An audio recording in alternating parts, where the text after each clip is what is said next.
Bonjour à tous et bienvenue dans une nouvelle vidéo. Aujourd'hui c'est une vidéo un petit peu particulière et qui va, je l'espère, vous faire réfléchir. Oui, car dans cette vidéo on va faire un peu de psychologie et plus exactement de la psychologie inversée. Et vous allez voir, vous allez être surpris. Vous êtes prêts? Avant de commencer la vidéo, n'oubliez pas de vous abonner à la chaîne, d'activer la petite cloche, c'est gratos et en plus ça aidera énormément la chaîne.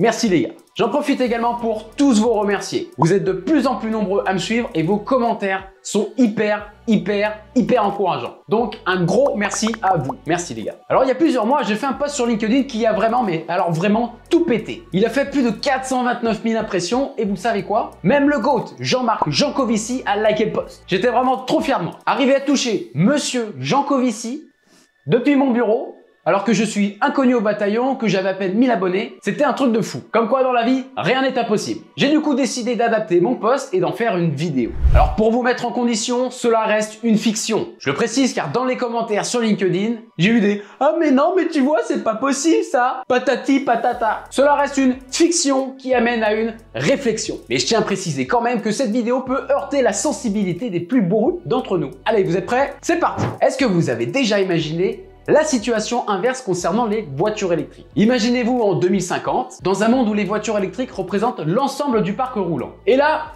bim, retournement de situation, la voiture thermique fait son apparition. C'est une nouvelle technologie mais complètement inconnue. Mais des médias au gouvernement, tous s'accordent sur des performances extraordinaires. Autonomie incroyable, une recharge en plein en 5 minutes et qui coûte moins cher que les voitures électriques à l'achat. Un scénario dingue, non? Mais à quel prix? Accrochez-vous car votre schéma de référence va en prendre un coup. Alors nous sommes toujours en 2050 et voici ma réflexion après plusieurs essais de voitures thermiques dans différentes concessions. Alors pour commencer, la concession m'a expliqué que je dois me rendre exprès dans une station-service pour faire le plein d'essence. Un liquide inflammable et qui me coûte 6 fois plus cher que mon électricité. Et tout ça pour faire exactement les mêmes distances. Ça veut également dire que je pourrais plus recharger ma voiture à domicile en temps masqué. Ensuite, le vendeur m'a parlé d'un entretien régulier tous les 15 000 km. Il m'a parlé d'embrayage, de boîte de vitesse, de joint de culasse, de vidange, d'huile à ajouter régulièrement dans le moteur et de bougies. Alors j'avoue que je suis un petit peu perdu. Ça me semble du coup assez compliqué et coûteux d'entretenir une voiture thermique. Et je me dis, vu qu'il y a énormément plus de pièces, le risque de panne doit être plus important. Alors autre sujet, a priori, lorsque je relâche l'accélérateur, je récupère pas de carburant. Alors je comprends pas parce qu'avec ma voiture électrique, du moment où je lâche l'accélérateur, je récupère de l'énergie sur les phases de freinage et de descente. Ça veut dire que si je comprends bien, la voiture thermique va donc brûler de l'essence inutilement, car si j'ai bien compris, du moment où le moteur est en route, je brûle de l'essence. Alors j'espère vraiment que c'est une blague parce que sinon c'est vraiment, vraiment du gaspillage d'énergie. Alors après avoir vu tous ces sujets, le vendeur me propose d'essayer la voiture. Je monte à bord et là, pour le coup, pas vraiment de changement comparé aux électriques. À part qu'il y a un petit peu moins de place à l'intérieur, un peu moins de rangement, car il n'y a pas forcément de frunk. Alors pour ceux qui ne connaissent pas, le frunk c'est un coffre à l'avant sous le capot. Il n'y a pas non plus de sous-coffre et le plancher à l'arrière n'est pas plat. Il y a un tunnel central qui passe au milieu de la voiture. Je me dis, pour la personne à l'arrière au milieu, ça doit pas être hyper confortable. Mais bon, j'ai envie de dire, pour le quotidien, c'est pas gênant car on est généralement seul dans sa voiture. Allez, c'est parti, premier tour de roue. Je sors de la concession, j'appuie sur l'accélérateur et là, petit temps de latence entre le moment où j'appuie sur l'accélérateur et celui où la voiture avance. Alors déjà, ça me change pas mal. Va falloir que je m'habitue parce qu'avec mon électrique, j'appuie, ça part. Et justement, parlons de cette accélération. J'ai appuyé, c'était assez lent, il y avait du bruit, la voiture vibrait. Je pense que la voiture qui m'a prêté devait avoir un petit problème mécanique. Mais non, le vendeur m'explique que c'est tout à fait normal avec les voitures thermiques.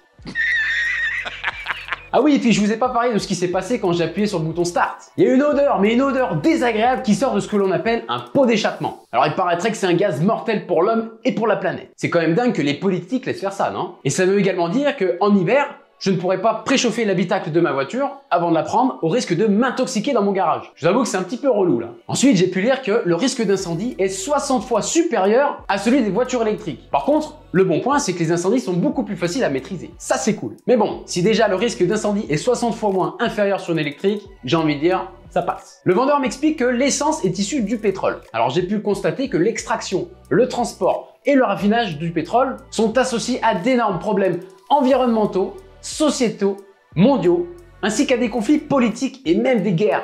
Alors qu'aujourd'hui, tous les pays peuvent produire leur propre électricité, contrairement au pétrole. Alors oui, une électricité plus ou moins carbonée, tout dépend des pays, mais ça, c'est en train de changer. Le vendeur m'a quand même précisé que seulement 40% de l'essence que je mets dans mon réservoir, qui au passage me coûte 6 fois plus cher, sert à faire avancer mon véhicule, et que les 60% restants partent en fumée. On peut constater qu'il y a un énorme manque d'efficacité des moteurs thermiques. Enfin bref, vous voyez à quel point nous acceptons des choses qui sont aujourd'hui considérées comme la norme. Simplement parce que ça a toujours été comme ça. On a grandi comme ça, donc c'est comme ça. Et au final, quels sont réellement les avantages de la voiture thermique? Faire 800 km sans s'arrêter 1 à 2 fois par an?